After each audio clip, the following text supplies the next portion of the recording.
Bob Berry is one of the former presidents of CEPA, and he invited me on this. We worked together closely, so shout out to him, and then also to the organizers. So thank you very much. Again, the new prevention guidelines are now about a year and a half old. There's been a lot written about them. I have a few updates here for you today, but I think there's been enough controversy and confusion about these that it's worth discussing what they are, what they mean, and sort of what are the future directions. So with that, I think we'll go ahead and get started. I have no disclosures directly associated with the presentation. I do have a grant from Tufts, and we completed a grant with Janssen, but neither of those are directly related to this presentation. And I'll just start with my objectives. Really, the objectives here is to understand the recent prevention guidelines and to be able to explain them to your patients. Most importantly, know when to refer and or contact patients to have them, or contact physicians to have them see their patients when something doesn't seem quite right. Some of the guidelines got easier, some of the guidelines got harder. So I think most people in this audience are very familiar with just how much heart disease there is. We know that heart disease is the #1 killer of people in America, almost 600,000 a year. Stroke is #3 with another 130,000. Basically, when you add up heart attack, heart stents, bypass surgery, and heart failure hospitalizations, we're looking at 2.2 million, and we're spending $350 billion on heart disease. And sort of the sad thing is that only just a small fraction of this is spent on prevention. A trip through cardiac rehabilitation might sort of at maximum cost $2,000, but at the same time it's going to prevent rehospitalization, prevent future stents, improve quality of life. Yet there are some issues in getting people and keeping them in there. So keeping them in cardiac rehab. So again, turned around another way, we know that 30% of the United States will eventually die from a vascular-related disease, and that means that 1 in 3 of us can expect that we might eventually have some heart problem. There's good news in this, though. If at age 55 you don't smoke, you don't have diabetes, your blood pressure is sort of supernormal at less than 120 millimeters of mercury, total cholesterol is sort of supernormal at less than 180, your chance of ever developing heart disease by age 80 is very small, less than 5%. Unfortunately, that's just a small fraction of the population. So here is a risk of, on the left is the lifetime risk of developing heart disease. On the bottom is the age, and this starts at age 55. And if you have 2 major risk factors, either you smoke or if you smoke and have hypertension at age 55, your risk of having heart disease by age 90 is 40%. If, on the other hand, you have supernormal blood pressure less than 120, low total cholesterol less than 180, your risk factor, your chance of developing heart disease by age 80 is small, 5%. And you can just look at the wide gradation here. So another way to look at this is if you take the 7 ideal cardiovascular health components, and so this would include smoking and high blood pressure and good cholesterol and physical activity and good diet and so forth. If you take the 7 key risk factors and you look at the number of people who have ideal risk factors, so in this category 7, the people who had it, they did everything right, it was all perfect, their chance versus somebody who has all of those risk factors is nearly an 80% reduction in all-cause mortality. It's phenomenal that if you've got it all right versus you've got it all wrong, you can nearly prevent this heart disease. So that's really the key point 1, is that we know that heart disease is largely preventable. And most of it is through diet and lifestyle, but the medications have some key components. And so they released about a year and a half ago 5 new guidelines. And they released a lifestyle guideline that talked about exercise and diet guidelines. They released the 2nd version of the obesity guidelines. They released a new risk stratification guideline, which I'm not going to talk about today, or any of those three. And then the two controversial ones were the blood cholesterol guideline and the hypertension guideline, ATP4 and JNC 8.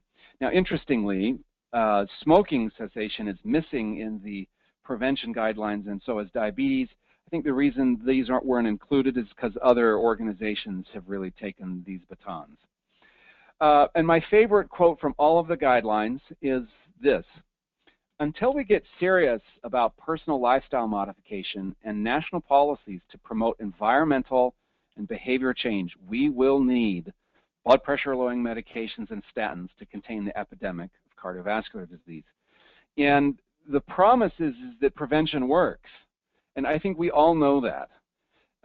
And the sad reality is that we have to use medicines a lot of the time to control the cardiovascular epidemic. So with that, I'm going to launch into the main topic of today's discussion, which is the blood cholesterol, and then we'll get to the hypertension guidelines about halfway through. So let's sort of go back to the past when ATP3, the adult treatment panel, was released in 2004. And at that point, they said that among patients who had heart disease, your goal was to have an LDL less than 100 for patients. And then you had an optional goal or a more aggressive goal of less than 70 for patients who had major risk factors that were ongoing. And they said that at that point, drug choice does not matter. The only thing that matters is the LDL level. And so this led to some oddities where you might have a patient whose cholesterol was LDL cholesterol was 101, and the providers get dinged because the patient's already on 4 medicines and simply can't get any better. Whereas you have somebody who has a blood cholesterol of 99, isn't taking a statin, isn't taking any medicines, and getting no treatment effect, even though they are minimally treated. So there were some oddities in those guidelines. So the updated guideline gave basically these 5 new key recommendations, and the most controversial one was abandonment of LDL goals. So they said, you know, we think that these goals have created some oddities in the way that people behave. We also don't find a lot of data to support an LDL goal per se. And so they really wanted us to focus on the treatment of absolute risk. And since the statins were looking so good, they said, you know what, it's really mostly about the statins. We strongly recommend that you use statins, and that the other medicines hadn't been shown to make a lot of difference as far as mortality and prevention of heart disease. And so they said, be cautious in your use. And then sort of lastly, they said the statin type and the statin dose really does matter, and that there's a difference between, say, pravastatin 10 milligrams and atorvastatin 80 milligrams. So those are the key recommendations. They created a new definition of statins. They created this new definition of high-intensity statin. And they said this is a statin that reduces LDL cholesterol greater than 50%. And so for all intents and purposes, there's really 2 drugs that you should remember. It's atorvastatin 80 milligrams and rosuvastatin 20 milligrams. They gave the option of atorva 40 and rosuva 40, but those had been a little bit less studied. And then the other category of statin is this moderate intensity statin. Reduces LDL cholesterol by 30 to 50%, and a low intensity statin, which reduces LDL cholesterol by less than 30%. And here are the actual drugs and the doses. So again, on the left, in the high intensity statin therapy group is atorvastatin 40 and atorvastatin 80 and a rosuvastatin 20. There's a large group in this moderate intensity, and then there's a smaller group of the low intensity statin therapy. Pravastatin and lovastatin are sort of the ones that have been trialed and tested for cardiovascular endpoints. So here is the list. You can find this all in the guidelines. Anyway, and then here were the key 4 groups that you should be treating with cholesterol medicines or with statins. So anybody who has known cardiovascular disease, anyone who's had a heart attack, angina, acute coronary syndrome, a PCI, CABG, stroke, TIA, or peripheral arterial disease, should be on a high-intensity statin. That's that atorvastatin and the rosuvastatin I just talked about. In other words, we're going to give these people the maximum dose of statin that they can handle. There's a second category, an LDL of greater than 190. Basically, these are people with familial hyperlipidemia, and they say, put these people on a high-intensity statin. In other words, we're not going to wait for the person to develop heart disease. We're going to just treat them based on their cholesterol, even if they're 10 years old or 18 or 24. We're not going to wait. Anybody with diabetes over age 40 should be on a moderate to high-intensity statin because of the key risk that diabetes imparts for heart disease. And then the most controversial recommendation was this estimated, anyone with an estimated 10-year risk of cardiovascular disease more than 7.5, we should put them on moderate to high-intensity statin. And we'll talk about that one in greater detail. So again, why did they make this change? Well, every single clinical trial that had been done had tested something like atorvastatin 80 milligrams versus simvastatin 40 milligrams. Or they'd tested pravastatin 40 versus placebo. So there was no clinical trial that had ever actually tested this goal LDL level as a treatment strategy. So they said, yeah, maybe it's really all about just the drugs and the drug doses rather than this LDL goal. And then secondly, they said that reduction with non-statin medications like niacin, fish oil, Zetia, and fenofibrate had really only weak evidence to support efficacy. Sure, these medicines make the cholesterol panel look better, but they didn't seem to make people live longer, at least not in any convincing way. And so in some ways, we moved from the LDL hypothesis that maybe it was all about the LDL to the statin hypothesis. Maybe it's really all about taking a statin. At least that was what the thinking was. Well, I'm not dogmatic about one or of the other paradigms. So for those of you who may really still like the LDL cholesterol goal paradigm, I would like to make a few points, right? The first thing is that a naturally achieved lower LDL is still better. So if any of you out there have an LDL of 50, congratulations, or a 50 not on medicine, congratulations. That's a really good thing to have.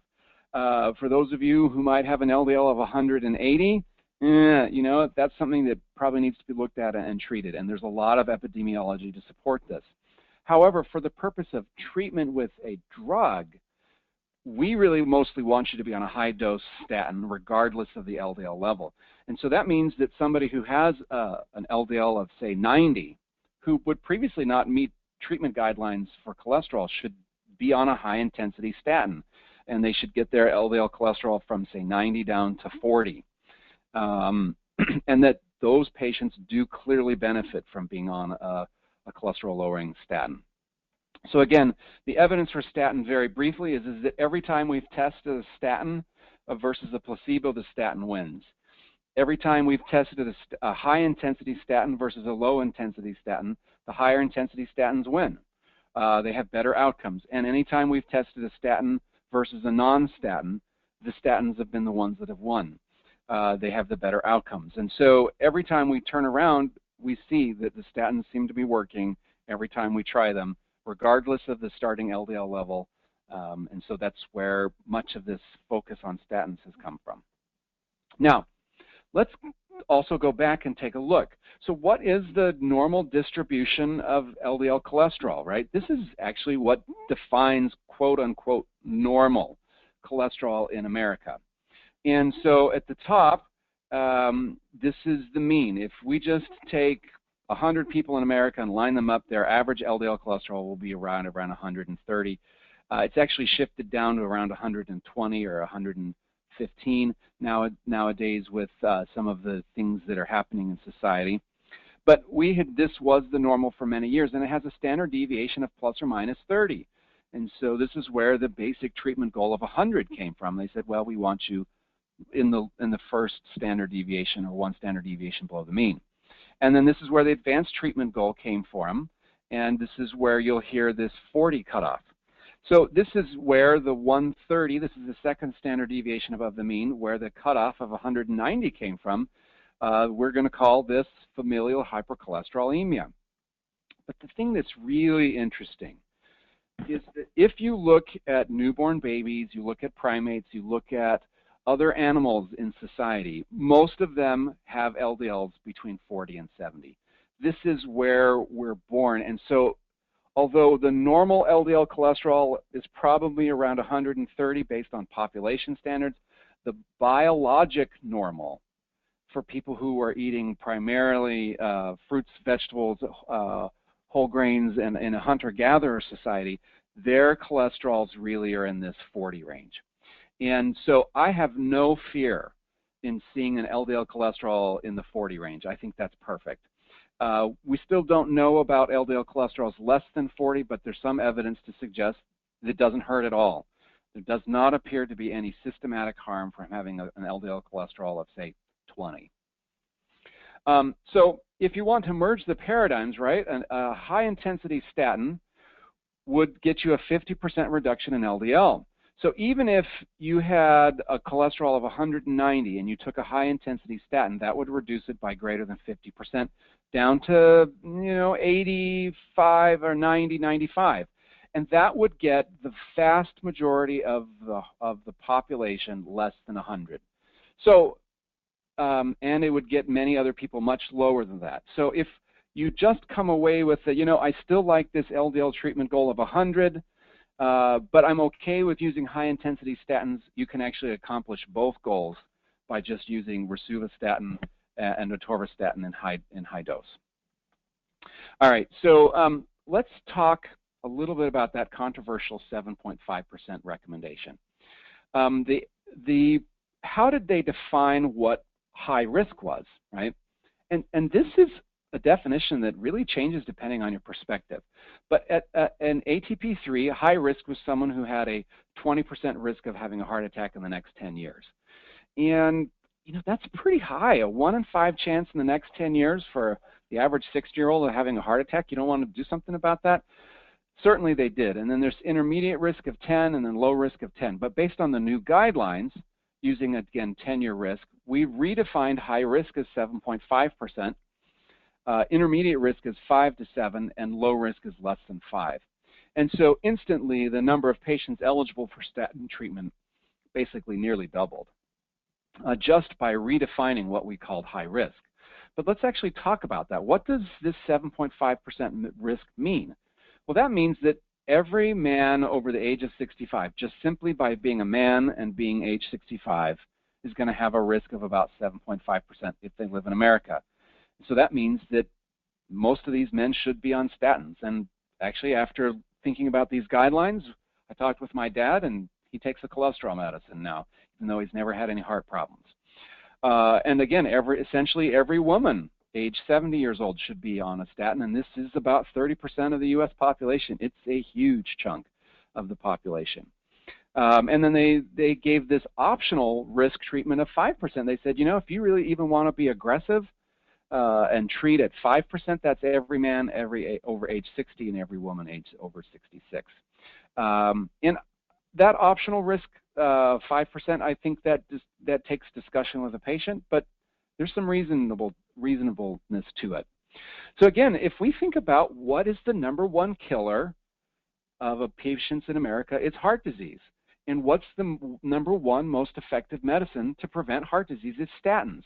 And so it becomes this benefit versus risk. And we know the serious side effects for statins are relatively rare, less than 1%, the kind that would kill you. Most of the statin side effects are reversible. They go away with discontinuation. And so most patients, I think, should give it a try.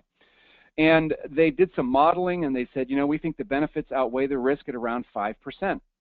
And so they said, we're going to make this cutoff 7.5% to allow for shared decision making. In other words, at a risk of 5%, the risk of taking a statin is small enough, but the benefits are big enough, we think it's worth doing at 5%. Well, interestingly, if you look at breast cancer, which is a much more feared diagnosis among women, honestly, the breast cancer considers somebody high risk if they're at 1.6%. And so I just ask people, would you withhold an effective treatment for disease that kills 30% of the nation? And again, that's really a question of perspective. There are some patients who are going to say, my risk is 10%, but that's too high for me. And there are going to be some people who say, you know, my dad died of a heart attack and my sister died of a heart attack, and I don't care that my risk is only 4% or 6%. I want my cholesterol medicine because I'm not interested in having the same thing happen to me. So in the end, it comes down to clinical judgment in this high risk or in this category. Always talk with your patients. I think that for the most part, the guidelines were pretty close to right on. So a couple of the practical things with cholesterol, you know, you should always get a baseline cholesterol. You get a liver function test, hemoglobin A1C.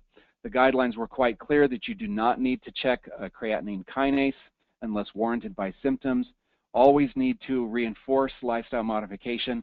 But since said, well, you know, if we don't care about the goal LDL levels, should we even bother measuring them? I just put the patient on a atorvastatin 80. Well, that should be pretty good, right? So I don't need to bother.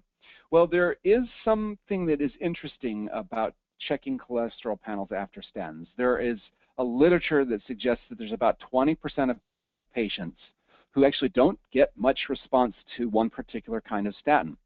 And so again, clinicians treating high-risk patients who have a less than anticipated response to statins, who are unable to tolerate a less than recommended intensity, or who are completely intolerant of statin may consider addition of non-statin cholesterol-lowering therapies. In other words, there's still a role for checking the cholesterol after a heart attack or after starting a statin.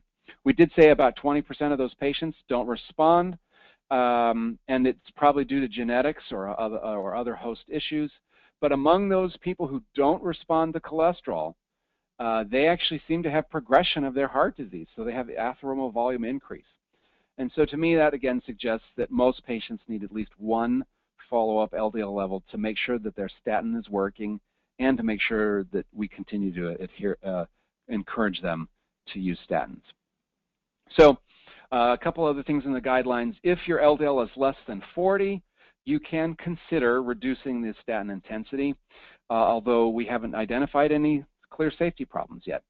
An LDL less than 70, again, maybe in that biologically normal range, is considered a reason not to initiate statins, because at that level, we seem to show that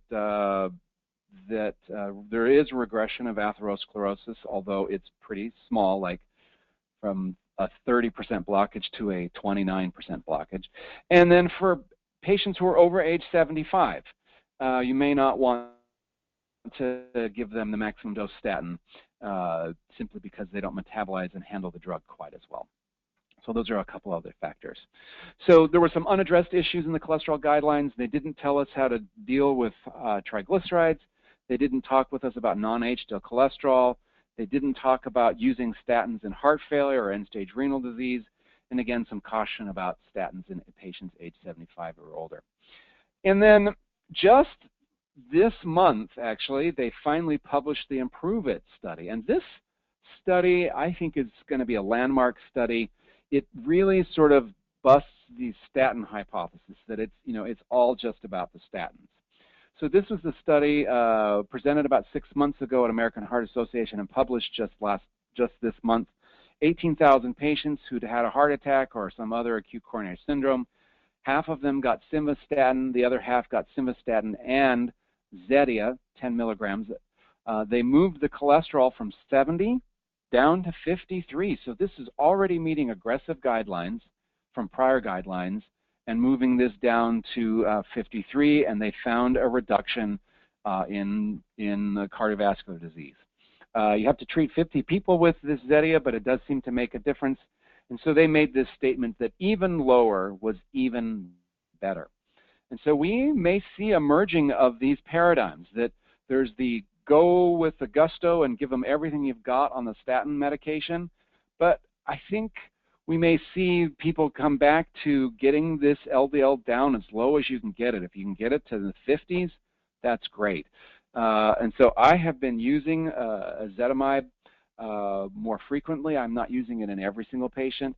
And if I get a patient on high-intensity statin to a cholesterol of 110, I'm often adding other medications to see if I can get their LDL cholesterol lower. So with that, we're sort of at the end of the first major phase.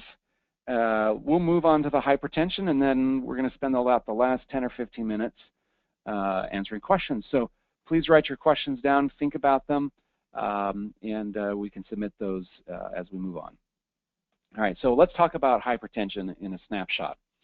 So we know that there are 67 million people, 1 in 3 in America, has high blood pressure.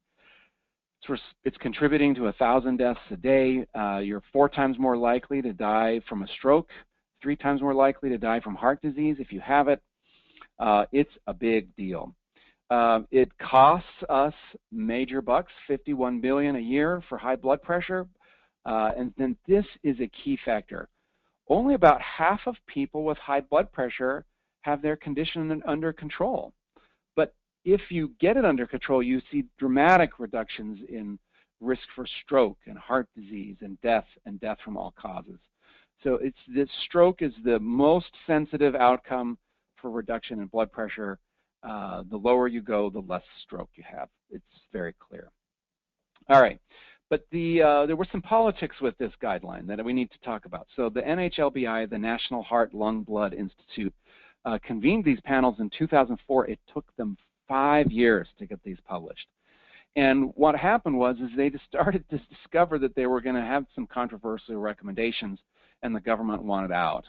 And so they withdrew their leadership in 2013. They said it's going to be politically impossible for us to back the guidelines as they're coming out. And so they passed the leadership to the American College of Cardiology, the American Heart Association, the Obesity Society, and the American Society of Hypertension. They said, make these clinical guidelines coming from clinical organizations. Well, they tried to pass the hypertension panel to the American Society of Hypertension and the American Heart Association, but they did not embrace this. And so JNC became an independent panel, not endorsed by any society. So the recommendations I'm going to show you today are from a panel. They're not from the American Heart Association, and they're not from the American Society of Hypertension. To me, that's really important. And the reason that they had such controversy is something let's talk about here. So the Institute of Medicine said, we want you to create these guidelines using a systematic approach. So we want you to have critical questions, and we want you to rely almost absolutely only on systematic reviews and meta-analyses of randomized controlled trials. You're not allowed to look at the rest of the literature. So put your blinders on and only look at the randomized controlled trials. And this essentially excluded all observational, cohort, and secondary analyses of randomized controlled trials. And there's some real value in those studies, although they do have some weaknesses. There is some real value in understanding them. And so what this means is that the recommendations that came from hypertension were really much more evidence-based. They're also really much stronger, and they're graded, but there were fewer of them, and they took on a much more limited scope. And so I think that this created some blind spots, because randomized controlled trials and meta-analysis are not perfect either. And if we just put our blinders on like this horse, and we only look at a small slice of the knowledge that's known about the management of hypertension, we may get a skewed vision of what we're trying to see. And so I put this slide up here because there's some consequences that are coming up that are just ahead. So here is the title for the hypertension guidelines, and you'll notice that this is the 2014 evidence-based guideline, and it's a report from the panel members appointed to the 8th Joint National Committee, and it is not endorsed by any society. So that's what happened, but let's talk about some of that data that they didn't include, right? Again, we know that the lower your blood pressure, the longer you live. Okay, this is a meta-analysis from the Lancet about 2002. They included, I think, 1.6 million people. It was a humongous study. And on here, what we have is the risk of mortality, and this is on a logarithmic scale, so it doubles. So 1, 2, 4, 8, 16, all the way up to 256. And here is your usual systolic blood pressure, 120, 140, 160, 180. And then here is your years. So here's the 40 to 49-year-olds. So a 40-year-old who has a blood pressure of 120 has a very low risk of mortality from high blood pressure. When they get to 140, their risk has doubled. When they get to 160, their risk has doubled again. When they get to 180, their risk has doubled again. So for every 20 millimeters of mercury that you add to your blood pressure, you are doubling your risk, such that the person who has a blood pressure of 180 is at 8 times the risk of a person whose blood pressure is 120. And this relationship is true for the 50-year-olds, the 60-year-olds, the 70-year-olds, and the 80-year-olds. The 80-year-olds go from a risk of mortality of about 64 to about 3 or 4 times that, up into the mid 100s, high 200s. Again, the point is that there's nearly a doubling in risk for every 20 millimeters of mercury. So anyway, we found no threshold, or they found no threshold down to a blood pressure of 115/60. This is really the best blood pressure. If you can get a blood pressure of 115/60 through naturally achieved mechanisms, exercise, healthy diet, avoidance of salt, and good genetics, that is fantastic. However, what we're really talking about today is treatment with drug therapy, okay? So that's what we're going to talk about.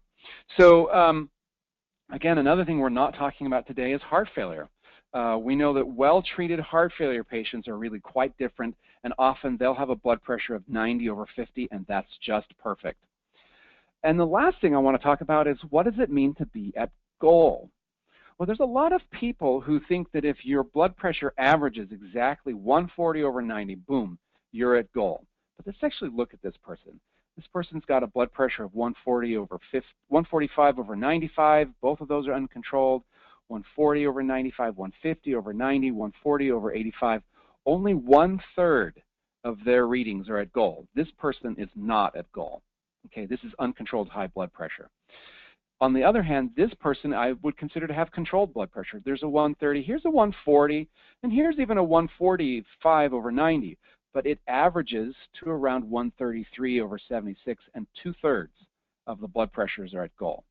So again, when we talk about a goal blood pressure of, say, 140/90, what we really mean is that most of the blood pressure measurements are less than 140, and that results in an average blood pressure about 5 to 8 millimeters lower in the 130s. All right. Another thing that's really important, I often ask my patients to measure their blood pressure at home. But when you measure your blood pressure at home, there's no white coat effect, there's no nurse, there's no doctor who's about to give you more drugs or poke you or give you an IV or give you bad news. So blood pressure is supposed to be lower at home, and so we have a more strict cutoff. Blood pressure is 135/85 when it's measured at home. And when we put the ambulatory blood pressure monitors on people, similarly, that's the goal. So I would consider cardiac rehabilitation to be a relatively clinical environment. I would still use the cutoff of 140/90 as a goal blood pressure for patients in cardiac rehab. But when they're taking their blood pressure at home, you have a more strict or a lower blood pressure goal. All right, so let's look back at what were the recommendations for JNC7. Most patients should have a goal of less than 140/90. We had this optional, very aggressive blood pressure goal of 130/80 for patients with chronic kidney disease or diabetes. And then for people who had uncomplicated hypertension, they said, we want you to start with a diuretic. All right, well, in 2010, they published the ACCORD study, and they directly tested whether this more intensive blood pressure control led to better outcome. They took 4,800 patients who had diabetes. They randomized them to a blood pressure goal of less than 140 or a goal of less than 120, and they followed them for 5 years. And here you can see the blood pressure falls from around 140 to the mid-130s, well-treated blood pressure. And the intensive group fell to right around 120, maybe 119, 118 for the up to 8 years. Well, here are the outcomes. And if you look at the red and blue outcomes, man, those are almost superimposed. No statistical difference. And here's a blow-up of that same thing. The intensive may be very late in the game. It might have had slightly better.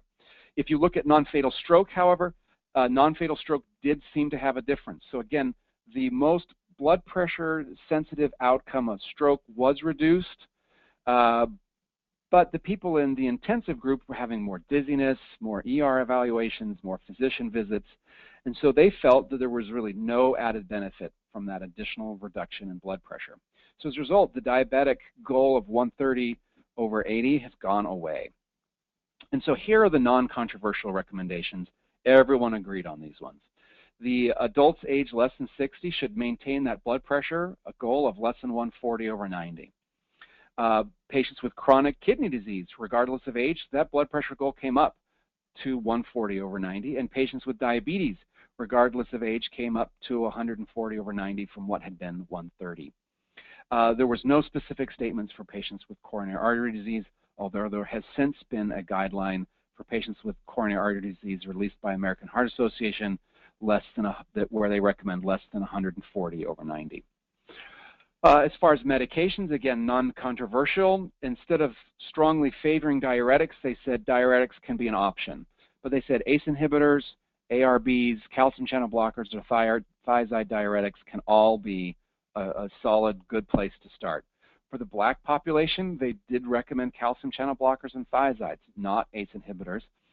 And for the chronic kidney disease population and the diabetic population, ACE inhibitors or ARBs were definitely the preferred starting medication.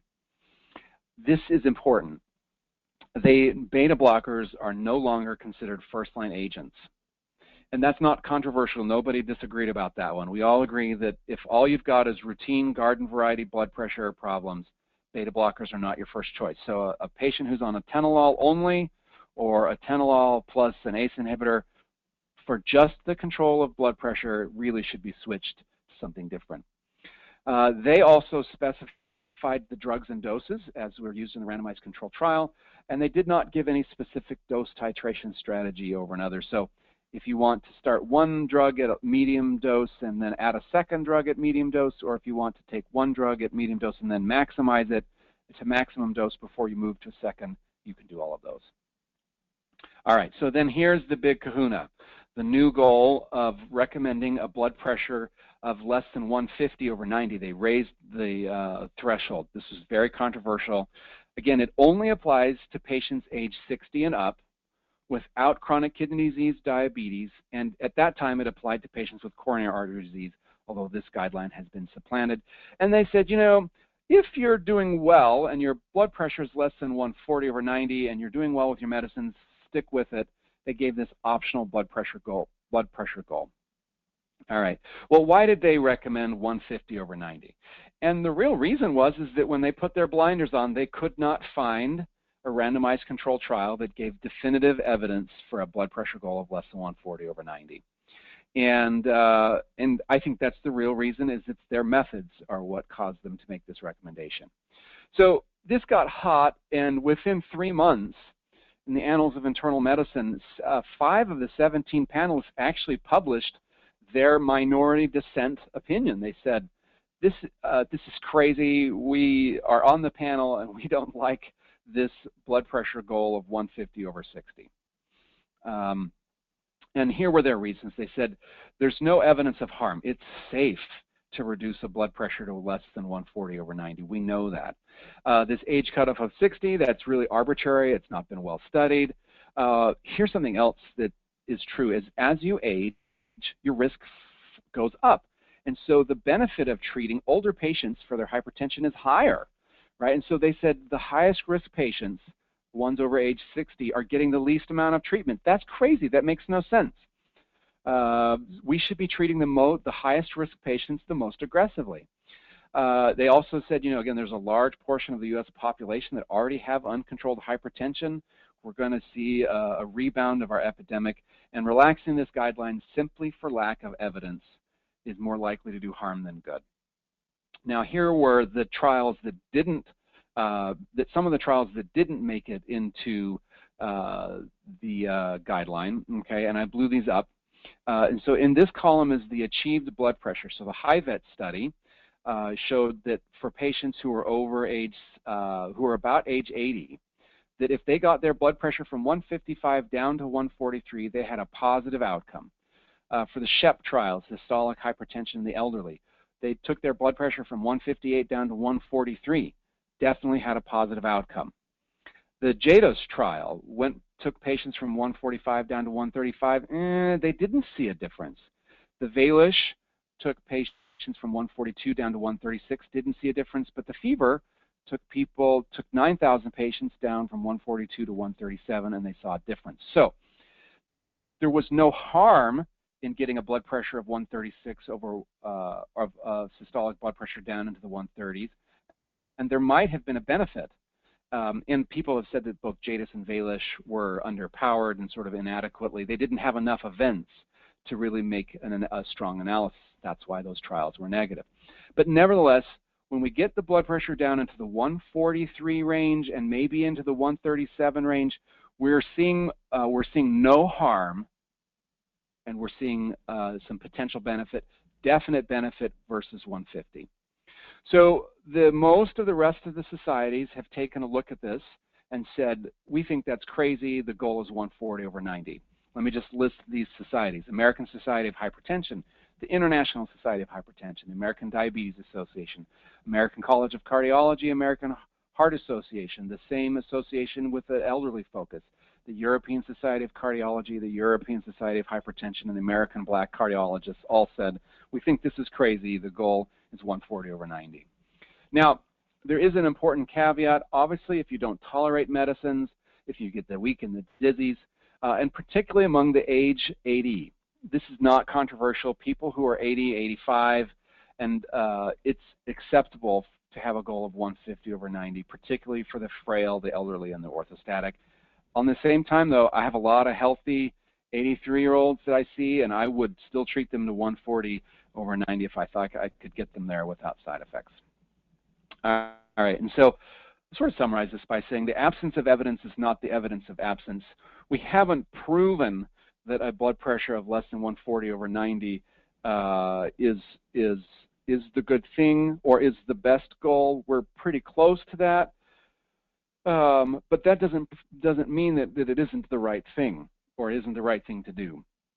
And I think that the silver lining in this controversy is it's going to make these two ongoing clinical trials even more important, ones that are randomizing people for less than 140 versus 130 versus 120, and so on and so forth. So I think we will get a more definitive answer as we move forward, but ultimately we're going to have to rely on other data to make this decision. Now, here is a study published, again, after the guidelines, that looked at patients with coronary artery disease.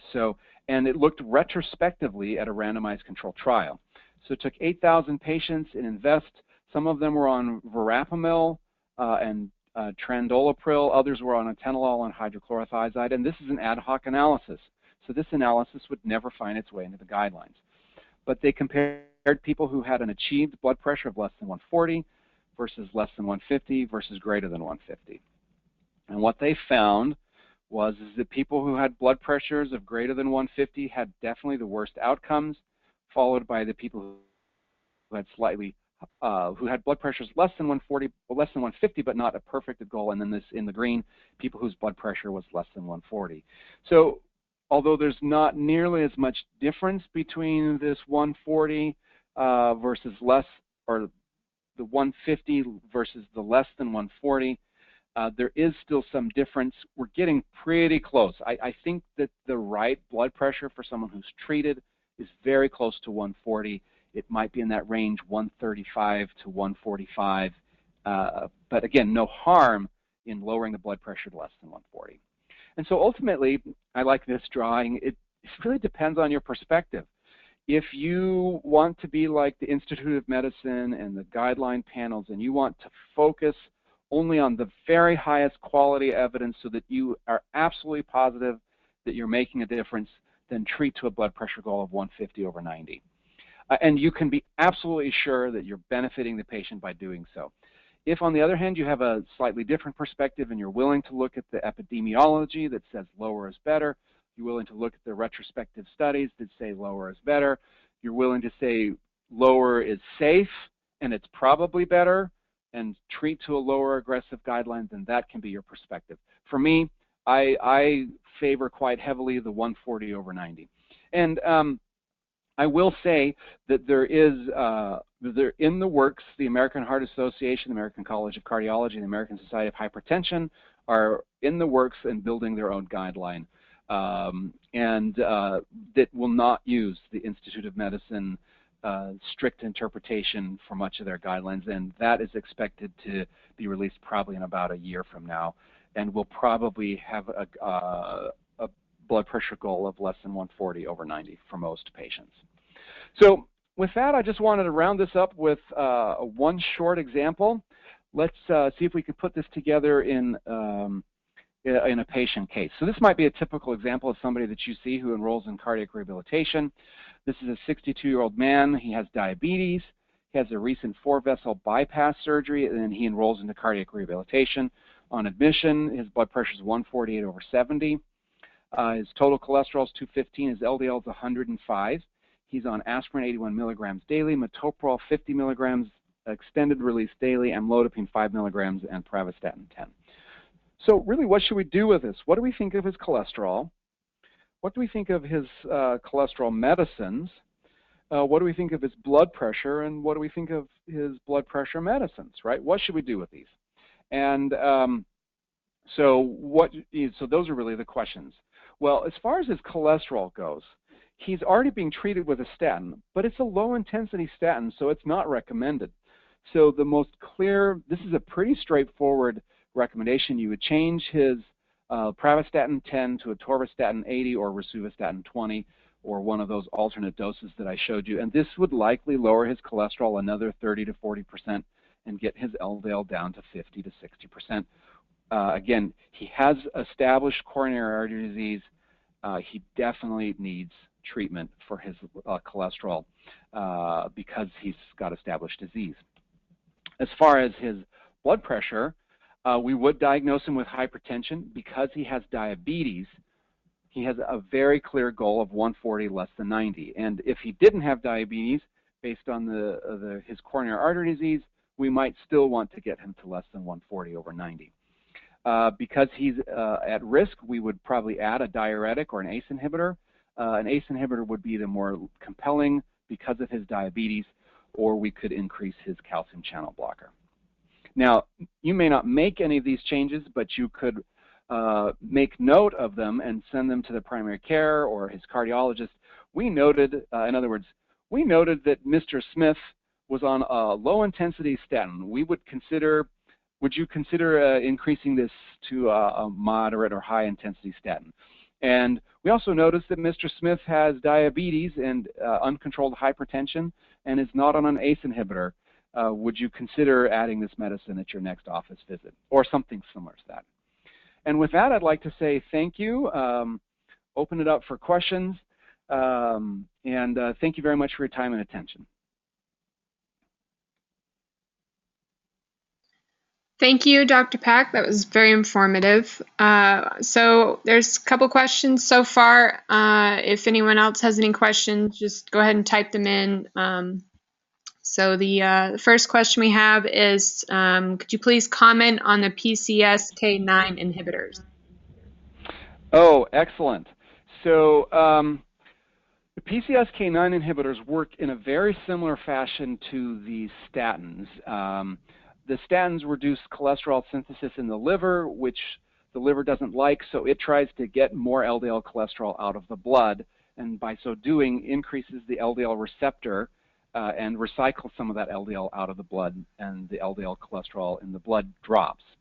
Well, PCSK9 inhibitors work fairly similarly in that they work directly on the LDL receptor themselves, and they block the enzyme that's PCSK9 that breaks down that receptor. The net result is that the LDL receptor levels go way up and the LDL cholesterols drop. These are, again, LDL cholesterol levels drop in the blood. So these are very potent medicines. They seem to drop the cholesterol by 50 to 60% on top of statins. They can be used with statins.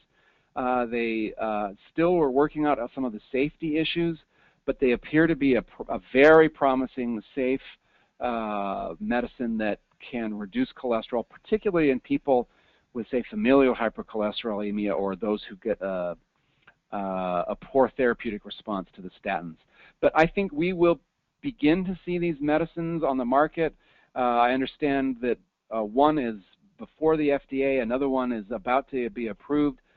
These drugs are not yet on the market, but they appear to be very much coming.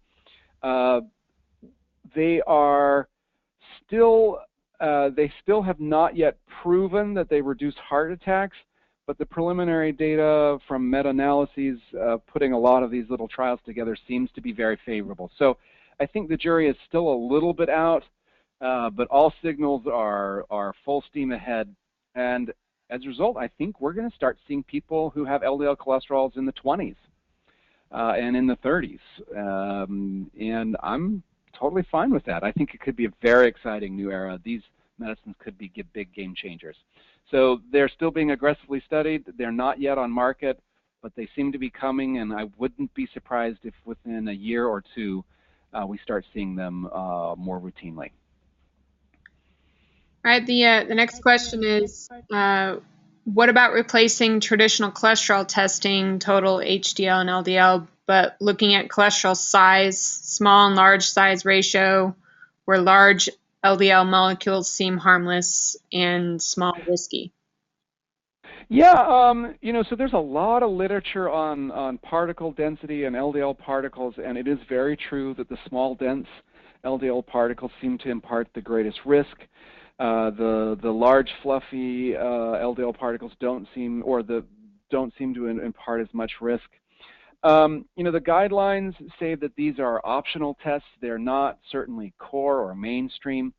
I find them useful if I'm trying to make a decision, or I've got a patient who's reticent, or maybe I've got somebody who's got an HDL that's really high. It's like 80, or it's 65, or even 110, and I need to know whether that HDL is the healthy kind and the LDL is the really unhealthy kind.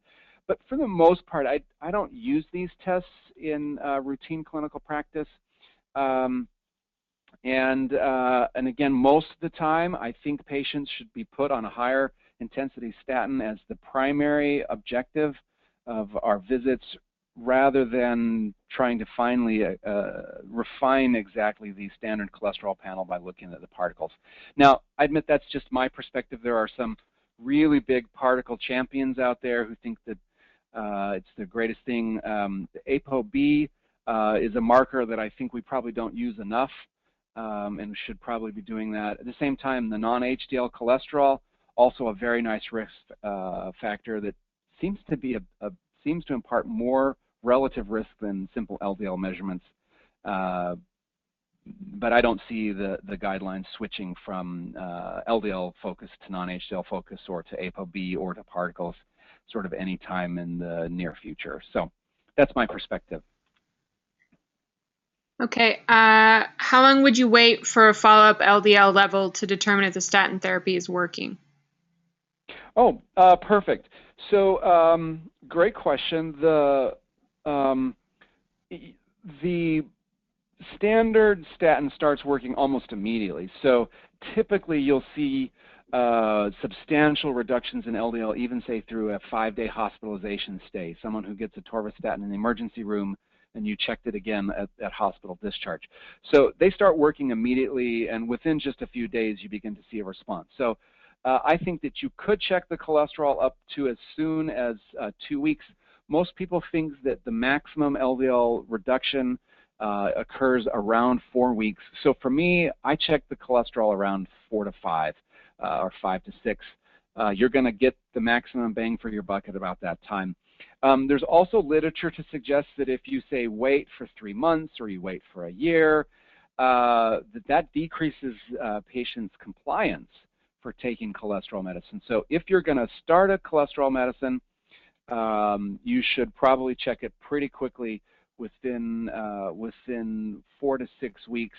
But sometimes when it's sooner, that's fine. I'll take that too. Maybe they're just not quite at their maximum intensity. But by doing so, you reinforce that the medicine is working. You reinforce that it's important for them to take their medicine. They get to have the satisfaction of seeing that their LDL has dropped. And the sooner you do it, the more likely they are to get that positive feedback that, hey, this is making a difference. Other questions? Yep. The blood pressure response to aerobic activity, treadmill, biking, what do you feel is cut off for blood pressure? Is this for a safety? What's a safe blood pressure to exercise? I'm assuming that. Okay. So, I mean, again, the typical blood pressure benefit from aerobic exercise is in the 5 millimeter mercury range. It's an important benefit.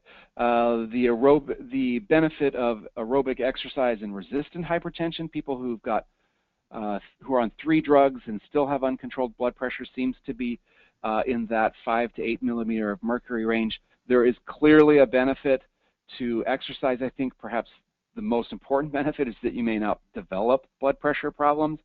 As far as a cutoff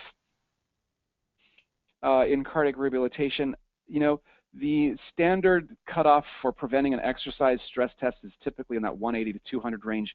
Your labs may have different cutoffs, but anybody who has an exercise blood pressure over 240 really should not be exercising. Anybody who starts an exercise session over 200 should not be exercising, but maybe we should be more aggressive than that in the 180. But someone who came into cardiac rehab, say with a blood pressure of 170, I would almost never stop them from exercising, simply just based on their resting blood pressure. I would refer them quite vigorously to their primary care provider for further evaluation. I hope that answered the question. I think we can do one more question. All right. Have the studies shown an increase in side effects with high intensity stains versus moderate and low stains? I think it means statins. Yeah. So this is the one counter argument, or probably the most important counter argument to high intensity statins, is that if I put somebody on a rosuvastatin 5 milligrams, which is not a high intensity statin, it's a moderate intensity statin, I'm going to get, a 30% reduction in LDL. But the moment I take that same medicine and crank that all the way up to 20 or 40, the incidence of side effects definitely increases. So that, on the high intensity statins, instead of maybe 3%, 5% of people having myalgias, more like 5 to 10% of people will have myalgias. And so it is true the higher intensity medicines are more likely to lead to the myalgias. That being said, I think that every patient deserves a chance at a high intensity statin, and there's clear evidence that when we start a statin, we should start as high as we think we want to go. This idea that we will up titrate the medicine as we go, come back, we'll check your cholesterol, we'll increase the medicine, we'll check it again, we'll increase the medicine. It almost never happens. And so if you start somebody on a low intensity statin, you're unlikely to ever really get them to goal if the first statin dose doesn't work. And so we've encouraged people to start with the gusto, and then if they develop problems, well, that's great. We've got lots of room to back off. So if you get myalgias on a atorvastatin 80, let's try a atorvastatin 40, or let's try a atorvastatin 20, and see how you go. See if that makes it better. And when it gets better, patients say, hey, that worked pretty good, as opposed to the other way around, where somebody's doing really well on a atorvastatin 20, they know about the side effects, and they're very nervous. Don't take me up. I don't want to go a higher dose. And they never, ever get tried on the higher dose. So I prefer to start strong and start high and then back off, recognizing that I will have a few more myalgias. Okay. And any other questions? I think we're about out of time. If you'd be okay with that, I can send you a copy of these questions if you want to answer them. Okay. Okay. Oh, answer them offline? Yes. That would be fine. I'd be happy to do that. Okay. And we can mail them to participants. Okay. So if anyone has any other questions, you're welcome to just submit them now, and I will see Dr. Pack answering the questions. Everyone, if you registered, you'll receive the CME and a link to the recording for this webinar. And once again, thank you, Dr. Pack. That was very detailed, very useful information. You're welcome. My pleasure. Okay.